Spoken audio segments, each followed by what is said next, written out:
এবার পরিবর্তনের সূচনা হয়েছে। টেকনাফ থেকে তেতুলিয়া পর্যন্ত পরিবর্তনের নতুন আওয়াজ উঠেছে। আর কোন চোরদেরকে ক্ষমতায় দেখতে চাই না। এবার ক্ষমতায় আসবে ইসলাম। এই রায়পুরার মানুষ হাঁটতে জানে না, জিততে জানে। আপনারা কি জিততে চান? যদি জিততে চান তাহলে আপনাদের নেতা কি চোর বানাবেন? আপনাদের নেতাকে ডাকাত বানাবেন?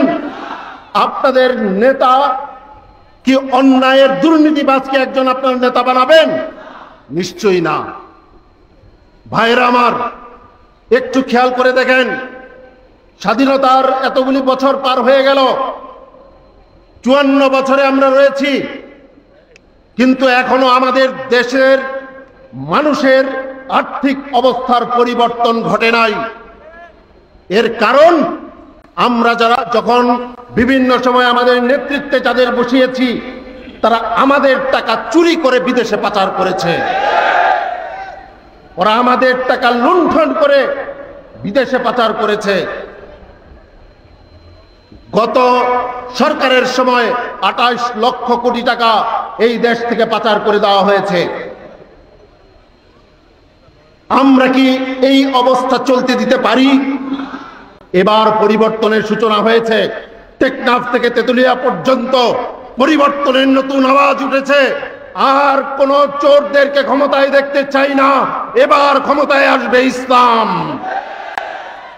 আপনাদের দায়িত্ব রয়েছে। এই রায়পুরায় আপনারা যদি সিদ্ধান্ত গ্রহণ করেন, ইনশাআল্লাহ হাত পাখার বাতাস দিয়ে রায়পুরার মানুষকে আপনারা ঠান্ডা করতে পারবেন ইনশাআল্লাহ। কিন্তু মনে রাখবেন, চোর কিন্তু রাতের অন্ধকারে শীত কাটে। আপনারা ভোট দিবেন, সেই ভোট কাউকে চুরি করে নিয়ে যেতে দিবেন? শুধু ভোট দিলেই দায়িত্ব শেষ নয়। ভোট দেওয়ার পরে ভোট গণনা হবে, আমাদের প্রার্থীকে বিজয়ী ঘোষণা করা হবে, তারপর দায়িত্ব শেষ হবে। যদি কেউ চুরি করতে আসে, ডাকাতি করতে আসে, লুট করতে আসে, তার হাত কি খালি হাতের বিরুদ্ধে হতে হবে?